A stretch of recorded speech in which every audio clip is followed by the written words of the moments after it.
Welcome to the First Cut Podcast alongside Kyle Porter, Rick Gehman, and Mark Immelman. I am your host, Joe Musso. I'm kind of your host. We won't get into it. We got into it on Thursday.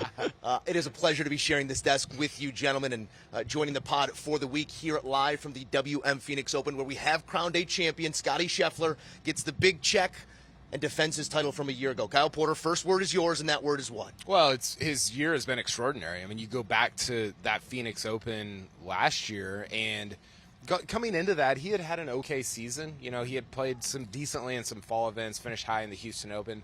But then as soon as the Phoenix Open happened, he just took off. 5 wins, 14 top 10s, a green jacket, $29 million earned, and world number one for 30 weeks. He's now world number one again, Rick, and I just, we came into the week talking about who's the third best guy. We thought it was Rory, Rahm, and then who else? Pretty clearly Scottie Scheffler. Pretty clearly Scottie Scheffler at this point. And I love the kind of symmetry or the loop that we've closed here on this, where this entire ascension starts 12 months ago at this event. And the 5 victories that he's had since then are in 13 of the strongest fields that we've had. There's no weak ones here. It's 2 Phoenix Opens. It's the Masters, obviously, Bay Hill, and the match play. And when you look at his statistical profile, Mark, it's been basically the same for a year. A ton of great tee to green play. If you gain a couple of strokes with the putter, you end up hoisting a trophy on Sunday. Yeah, and I'll leave the statistical thing to you, but as I watch him play, and to use your play on words, the words I would use would be consistency and reliability, because that's who Scottie Scheffler is to me. You know, when he swings a golf club, he's not going to blow your hair back with technique, but he's a shot maker and hits the ball squarely. And when he's out there, he finds a way to put a score on the board. And to that, Rick, he is a competitor of biblical proportion, because manning up against a John Rahm today, Rahm cuts a big figure, all right, and Scottie did not bat an eyelid. And all of the victories, he's been up for it every single time. And that sort of goes back to the golf he plays at Royal Oaks in Dallas. When he goes out there, it's all competition. He's a shot maker. He finds a way, and he's just consistent week in and week out. There were boots on the ground for the entire back now following this Scheffler group. Was there a moment where you felt, I mean, all day it felt like it was Scottie's, to your point of consistency and reliability, but was there a decision, a moment, Rick, that you saw throughout the day that made you say, all right, this is Scottie's, and he is that third best player in the world right now? Yeah, it was interesting because we were just waiting for Rahmbo, right? At least I was. I was saying, oh, man, is Rahm still in it? Does he have a chance? Because Mark's absolutely right. When you're out there on the golf course with Jon Rahm, he sucks up a lot of the oxygen, and he gets a lot of the eyeballs. And you start to forget that Scottie Scheffler is front-running and Nick Taylor is there. Obviously, the eagle that he made on 13 was kind of the turning point. Yeah. And then when you start getting into that stretch of holes, you get to 15, that's an opportunity, and then 16 to get up and down from where he was on the left-hand side after taking a drop from the grandstands. I mean, it's top-notch stuff. Yeah, it was interesting. You know, Rahm, I loved what you said there, Ray, because Rahm is kind of the axis around, kind of everything spins around him. And then Scheffler's just sort of this unassuming. If the number one player in the world can be unassuming, Scottie Scheffler's unassuming. You kind of forget, and then he's got a 20-footer for eagle on 13, and he buries it. And then kind of the Vince Carter .gif moment. The dagger was the putt on 16. To make that 15-footer. That was pretty much it. Have you ever seen Kyle Porter in real life tweet a Vince Carter .gif? Because I saw it today. No, it's an event. I mean, I still remember when I met Vince and I sent you guys in real time. That putt you talk about, I remember as a young man learning golf back in South Africa. I had this wily old pro, and he said to me, he goes, Mark, let your golf clubs do the talking.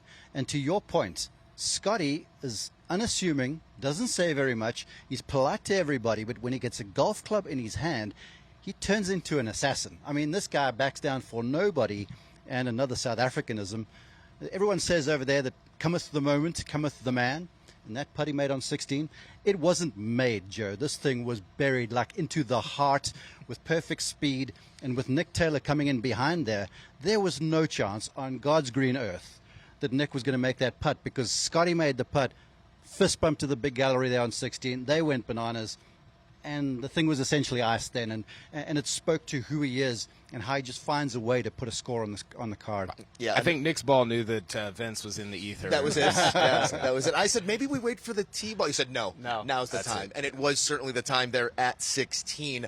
Anytime someone completes one of these successful title defenses, the way Scottie Scheffler just did here in Phoenix, maybe it's worth examining the intersection of person and place. KP, why is he such a good match here? Well, this week, it's really interesting, Joe, because last year he did not hit the ball that well in terms of his iron play. The statistical profile of his win last year very different than his win this year, where he led an approach, he led from tee to green, he led from out in front over the last several days. And when you're leading the field in approach, when you're hitting everything hole high, like Rick and I talked about. I think we talked about that on Saturday night. This is not true, but it felt like every single approach was hole high, 10-footer, 12-footer, 15-footer. When you have that many putts, even if you're not putting it great, which he putted fine this week, it wasn't the best putting performance he's ever had. To give yourself that many opportunities, you're gonna be competitive. KP, I want to build on that. That is such a good take, especially around here. Now, look, week in and week out, if you hit the ball the right distance, you are going to get better looks. Your proximity numbers will be improved. But around here, this Tom Weiskopf, Jay Morrish design, the greens have got a lot of movement in them. And if you hit the ball the right distance, it doesn't get repelled by these humps and hollows, and you don't have to putt up and over plateaus, because there were times over these last few rounds with the winds and the sun and the low humidity, these greens were scary downhill, and there was a fright factor to them. So when you hit in the ball the right distance, putts are a whole lot less complicated, and so you can play a bit more offense. So that's a really sound take. We've had a couple of really good runs here at TPC Scottsdale. Hideki went through a great stretch. Ricky Fowler went through a great stretch. John Rahm still in the midst of said great stretch. But what Scottie Scheffler has done in the last 3 years is pretty special. 40 strokes gained in total over... What's that, 12 rounds? Mm-hmm. Pretty good. 3.3 strokes gained per round. Tiger-esque we'll go indeed, because it's basically similar to Tiger's 2007 season mark. 7 wins in 16 starts that year. That's pretty good. Yeah, I find it hard to compare golfers to Tiger. It's just not fair, because when Tiger was at his best, he had no peer. And everyone aspires to be like him. I mean, Scottie Scheffler uses the same irons as Tiger, wears his shoes, basically does everything Tiger Woods did. And look, it's proving itself, because he played like Tiger today. He didn't back down. Well, it's interesting because you can't compare any player to Tiger, but you can compare these little snippets. Right. Yeah, the moments, these little windows. That Jason Day window, and this John Rahm window, that Scottie Scheffler window. You add them all up, you get to Tiger. Yeah, and so you say, like, oh, this window is what Tiger's 7 years was like. Yeah. And it's a fun comparison. I think it actually probably makes Tiger look better than the person that you're comparing to him. But to compare anybody to Tiger, I think, for these little windows is kind of fun. I think some of what I'm hearing from Mark, too, is complimentary to this course. We'll get there in a moment. I want to keep working down this leaderboard. And right there, we have to talk about Nick Taylor, who consistency and reliability comes to mind when you're talking about the performance he put on Super Bowl Sunday. Stands in the pocket, edge rushers like Rahm and others coming at him. When you take a look at this leaderboard, standing there alongside Scheffler, for him to have performed the way he did in this moment, cash the check that he does now, Kyle, tells you what about Nick Taylor? Well, it was super impressive. First of all, you played football. What position would John Rahm have played? I need him as a pulling guard. Like, there's athleticism there, but low base. I think we get him on the outside. We run some edge stuff with him. If I'm running like a pitch to Rick and Rahm is pulling, it's over. Well, also, I'm going to need a lot more than John. With Rahm. all due respect, smaller back, so we can maybe get him hidden back there. That's 6 yards. I'm tough to find. That's it. If John Rahm comes running at you, he could play anywhere on the defensive line. I've stood next to that guy, and the way he looks through you, KP. I mean, the two guys that I do not ever want running at me: John Rahm, Ernie Els. Oh. That's a call. Nightmare. Well, nightmare. Mark, give me a little Canadian football here if we're talking Nick Taylor. He was really, really impressive the way he comported himself across this course and across these 4 days. Joe, to me, is emblematic of a lot of golfers on the tour where people are like, who's Nick Taylor? But Nick Taylor is a former world #1 amateur, was an All-America at the University of Washington. He's won twice on tour at good golf courses in Sanderson Farms down in Jackson, Mississippi, and, of course, at Pebble Beach. So, look, he's no scrub. And the way he played today proved that, because you're in there with two titans of the game in Rahm and Scheffler, and he held his own. What did he shoot, like in the mid-60s, I think it was? 65. And round of his week, if I'm not Best round of the week. And he still doesn't win. I mean, It's that has to be so just I don't know if it's frustrating because he made $2.2 million, but it's got to be just a mind bend where you're like, what do you want me to do? I'm playing in the final round of an elevated event. I shoot 65. He made 2 bogeys all week. Yeah. And he doesn't really. We were out there. You never really think, oh, Nick Taylor's going to win. Here comes Nick Taylor. There was not that moment. And that's just for guys like Nick Taylor. That's what makes events like this so extraordinarily difficult. I will say, we can talk about this, Rick. He made a little business decision over here on 15.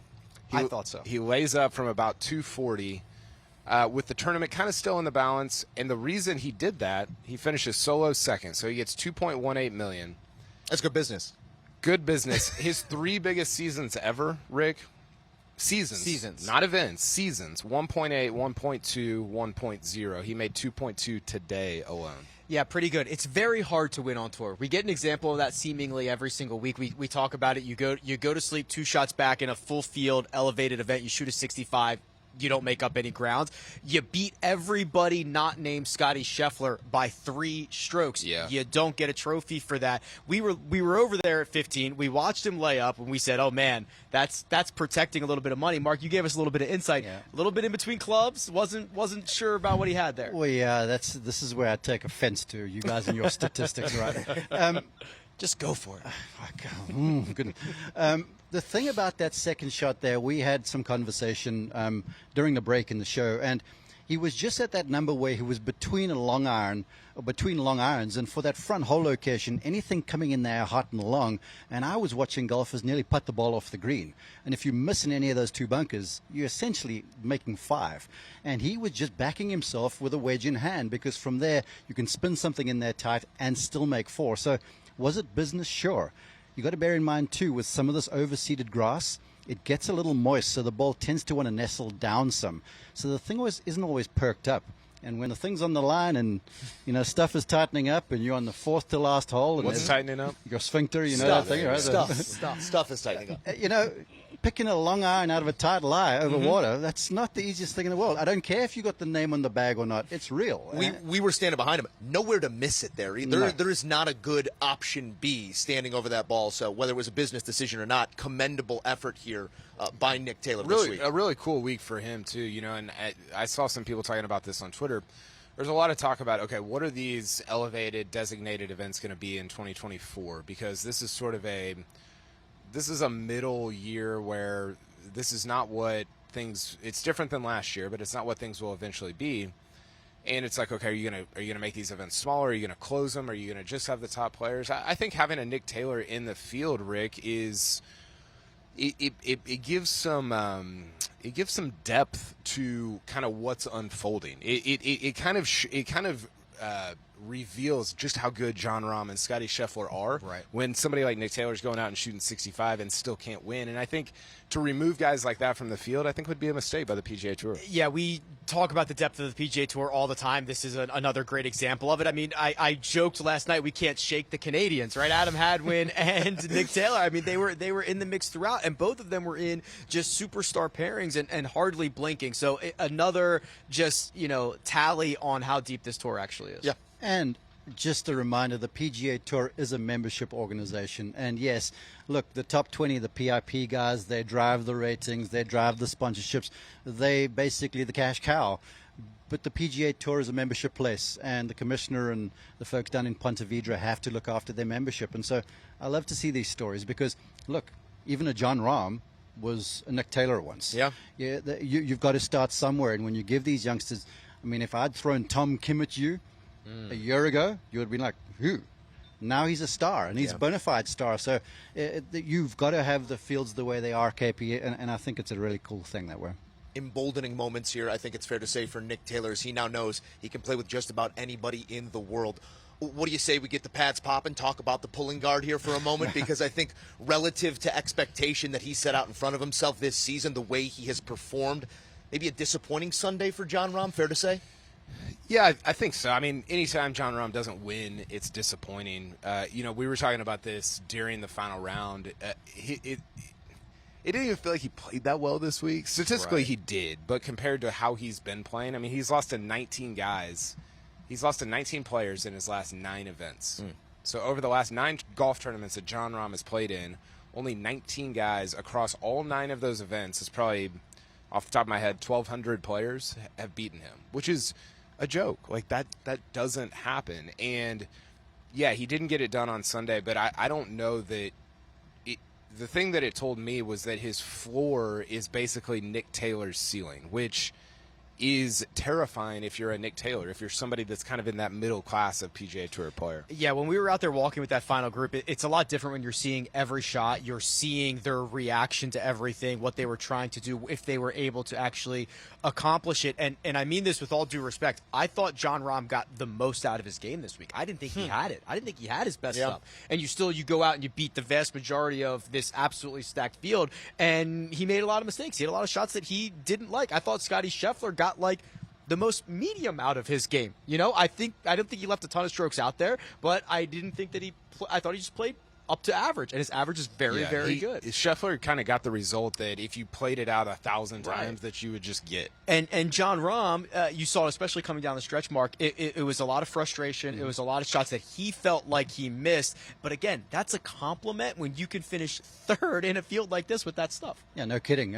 Tom Kim said it best. Kim was out here last week before the event and played a practice round with he and a couple other guys, some celebrities. The name slips my mind, but Kim's like, Jon Rahm's really good at golf, and that's the reality. And if you had to say to him, look, John, you statistically were sound, that would be scant consolation for what he expects, because that floor you speak of, Jon Rahm isn't playing for third. Let's be real. I mean, you think about Tiger Woods back in the day. He was asked, he goes, I'm here to win. Second is first loser, and that's what Jon Rahm is thinking like. And from just a purely technical point of view, I just don't think the golf swing was completely there. He was aiming that fade shot well left, and so he's basically playing geometry where you're looking hard left, the fairway's down there, there's trouble on the left. It's hard to swing down the line and make a cut shot start left. So there was a bunch of stuff that was starting and turning left, and as soon as he starts missing left, that's when stuff gets dangerous, because then he has to overcut that fade, and that's probably what you were seeing. And there was one shot coming in there 15 where he's got a long iron in hand. Arguably, for me, he's the best long iron player on the PGA Tour. Yeah. And he rinses the thing there on 15, and that was basically that. Yeah, and to Mark's point, this week, I thought he lost the golf tournament off the tee. That was the only category that he really lost strokes in. We saw, I mean, even the shots that would hit the fairway, they were fading, they were like cutting really hard and then snapping back onto this kind of straight ball. It didn't look like his natural kind of fade shot off the tee. Joe, his driving accuracy this week was about 55% compared to his normal of 65%. So there's a limiting factor. And I think that tells the story. Driving accuracy is not the greatest stat, but I think it does tell a story, because normally Jon Rahm at 65% is like the dispersion was wider this week. Mm-hmm. And we talked about this early in the week. Remember, at TPC Scottsdale, if your dispersion off the tee gets too wide, you're going to be in some places that really limit your ability to score. And he found himself in some places right out here at 11, which is the hole that we're sitting next to. Hits that kind of cut too far off the tee, leaves himself in a bad spot, shorts the second shot, just almost flubbed it, and then he has such a hard time getting up and down from where he was at. I know some pray at the altar of the statistic, others do not. Here's a statistic I think everybody can get on board with. He's cleared over $6 million already this season. We are 7 weeks until major season begins. Fantastic work by Jon Rahm. It is not the result he was looking for here on Sunday, although. Yeah, who needs live? Huh? Seriously. Talk to me.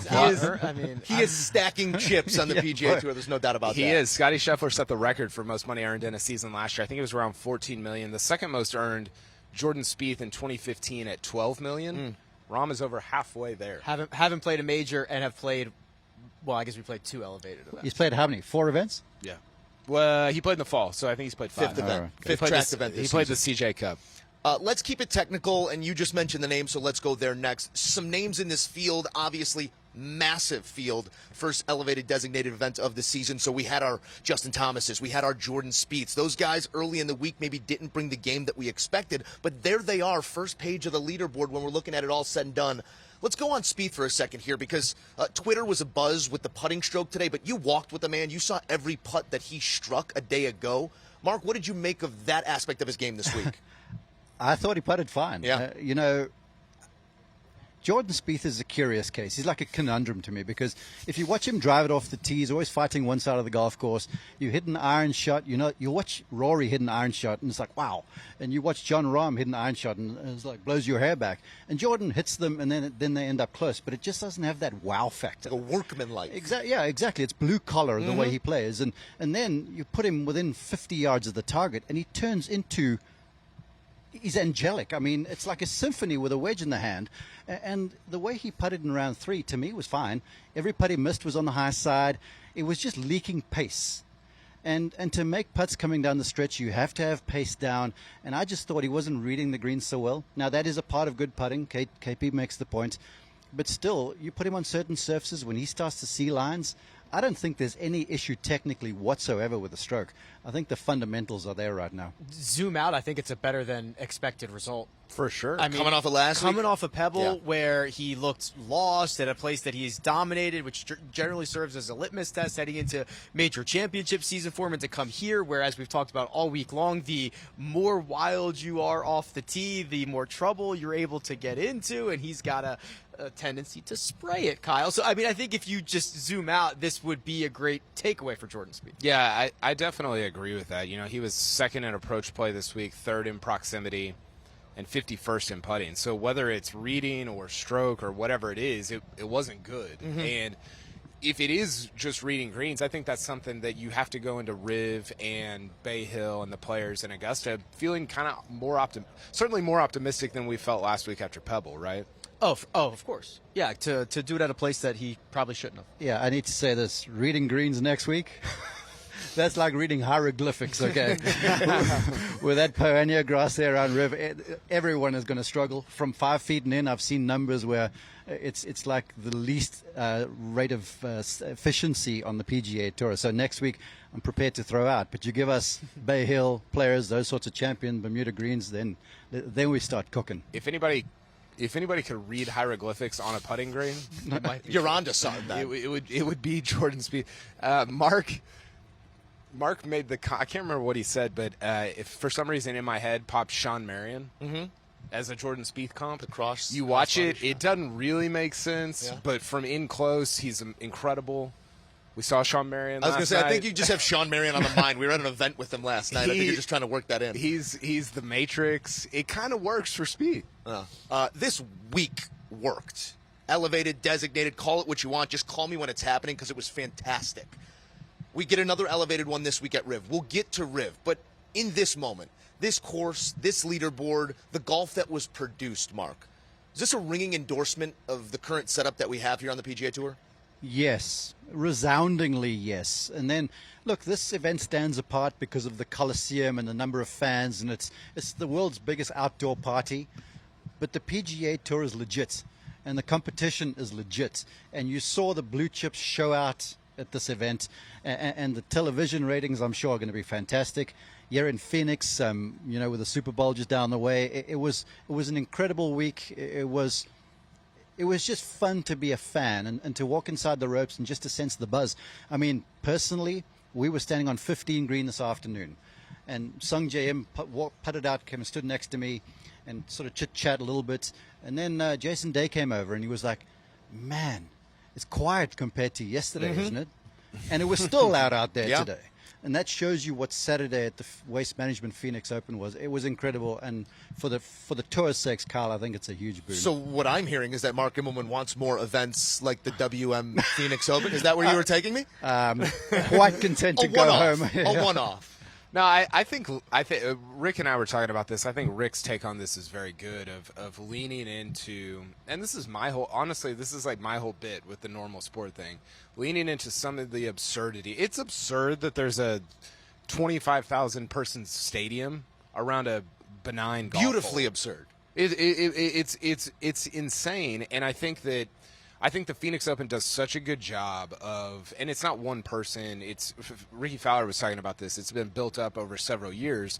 It does such a good job, Rick, of leaning into it doesn't take itself too seriously, but it's also a great tournament, and that combination, it's hard to recreate that. You think it can be recreated maybe some other places, but it's very difficult to do. I think that works here.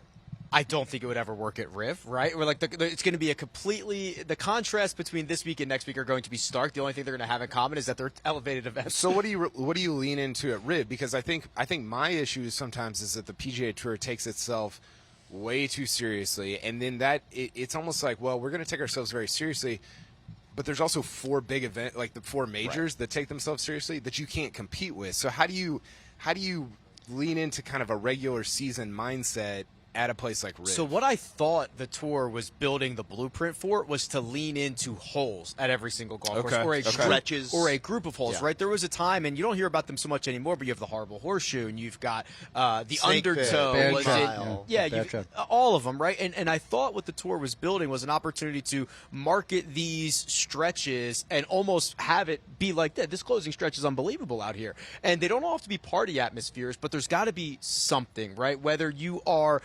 embracing, I don't know, whatever it is for each community. I thought that just leaning into something your identity needs to happen. This place knows its identity, and it leans all the way in. Create an identity. Yeah, and to that, I think you've nailed it. And if we were comparing to Riv next week, I would say the identity there is sort of regal. And it's very much Hollywood glitterati. You go in the clubhouse and you see these pictures of the folks, and they've all got stars on Hollywood Boulevard kind of thing. And that's what that golf course is, where this place is very much a party. And I want to do a Kyle Porter thing and start something here. This is on the record. This golf course, the TPC Scottsdale, needs to get a President's Cup. Wow. If the PGA Tour, can you imagine a President's Cup at this place? Give these people another reason to yell. No I'm kidding. in. No kidding. Now, for the international team coming in, Good luck. It's going to be possible. We're going to make you the captain, Mark. No, but the way the course lays out, to your point, to the holes, the fans, how they show out, the weather that you have, Scottsdale, Phoenix, it just checks every box. So it starts here. Let's start the petition. See, you don't have to convince me. I do like Rick's take about leaning into a specific part of your course, because I think when that happens and it's very concentrated, there's spillover everywhere else, right? Because 16 is not even a good hole. Yeah, it's fine. It's a wedge. It's a tough wedge, but it's a wedge. It is a very it was a simple, 6-iron today, boys. Very simple, benign We were hole gusting. that is probably one of the 3 or 4 most recognizable holes on tour. And that's exactly what I'm saying, is that when you have something like that you make into a thing, the spectacle of 16 is greater than the hole itself. You've got other holes like 10 at Riviera. You could lean into 10 at Riviera. You don't have to make it look like that, but you could make being at 10 at Riviera like a thing. You could make it a spectacle. You could make it, hey, like, I want to be seen at 10 at Riviera, and what that creates is spillover into the rest of the course. Throw up the red carpet around 10. Put some stars out there with players' names on it. Like, build. Everybody should want to be at 10. They have a 5-row grandstand there. You guys, it's not worth it. Yeah, it makes a whole lot of sense. The only issue is, and that's one of the reasons why this place would be perfect for President's Cup, because of the space. Because they do have room to build this stuff out. Riv, it's intimate. It's old school. You're down through this valley. There's these huge houses on either side. So alongside 10, it's the size of the set over here. You can't do charge $10,000 to get in, and all of Hollywood will be there. We were brainstorming floating a grandstand off 7 at Pebble, but that one got shot down. Yeah, we were thinking, the rocks, you got to get it into the ocean. Listen, It's just a matter of buoyancy at that point. If it's the buoy. The buoy might be out there. It's if Pebble's an elevated event, I'm all for it. All right, float the grandstand. It sounds like we're ready to go there, so let's take it from Scottsdale Road to Hollywood Boulevard, where the stars will again be out. 23 of the top 25 in the official World Golf Ranking, and one Eldrick Tiger Woods will also be in the field. Plenty to celebrate next week as well, KP. How you wrapping your head around all that's going to happen next week on tour? Yeah, the crooked official World Golf Rankings, according to some on Twitter. There you go. Oh, no. Listen, Rick and I were actually talking about this coming back from lunch today. There's usually, when you have a big event like this, and this felt big time. It really did. I don't know if that's how it came across on TV, but being out here, it felt big time. There's usually kind of a like you come off of that, and there's like a cooling off period. No. We're going up again because we're going to Riv, and it's different than this place, but I'm just so excited about these elevated events. The tour, for all the things that it's, gotten wrong or messed up. I think it's kind of nailing the elevated designated events with all the top guys there at these great courses. I'm fired up about Riv. We have learned, and I'm going to do the golf grip while I say this. We have learned Overlap, that not interlock. I'm an overlapper. He's a Tiger Woods generation golfer. That sport and golf is star driven, right? We see it in the NBA, we see it in the NFL, we see it everywhere. Golf is no different from that. So any chance that you can get to get 20, 25, 30 of the best players in the world at any course in any event, people care about it. Mm-hmm. And that's what we got this week. It made it feel like a major championship to a player, to a caddy. They told us that all week long. And then, Mark, we are going to inject the big cat into it. It doesn't get any better. For me, Riviera is one of those courses that, as a true golf junkie, you just want to go there. And you just want to walk in the places that legends have walked. I mean, this is Hogan's Alley, right? Yeah. He's won the LA Open 3 times. He won a US Open in the same year. He won at that golf course 4 times in 3 years. It's incredible to walk around there, and you go in the clubhouse and you see the images of all these Hollywood superstars and stuff. And the Roll of Honor there. You got Sam Snead, Byron Nelson, Hogan. Everyone, except for Woods, obviously wants to change that by showing up. So it's special. But then I just want to say, Joe, next week, elevated. Then there's, I hate to say, deference to the Honda Classic. I'm going there. I'm looking forward to it. A week off-ish. And then you got the Arnold Palmer Invitational and the Players' Championship. So it just continues to ramp up. And then, right around the corner, there's that little Invitational in Augusta, Georgia in early April. Inside 60 days. Yeah. Mark's going to try to get the Memphis treatment from Palm Beach that they give you. I'm learning from Kyle. How many times do you think there's been a year where Riv was the second best of golf course played in LA in that year? Wow. That's strong. Yeah. That is a deep conversation, but it is one for another day. So the final words from me will be thank you, gentlemen, for welcoming me onto the First Cut podcast. This has been a blast of the week, to see this from all angles. We've done it the last couple of days. It's worked out nicely. Rick Gehman, you take us home. Yeah, big thanks. All the hard work behind the scenes. Unbelievable staff we have here for Mark Immelman, for Joe Musso, for Kyle Porter. I'm Rick Gehman. This has been the First Cut. We'll catch you next time.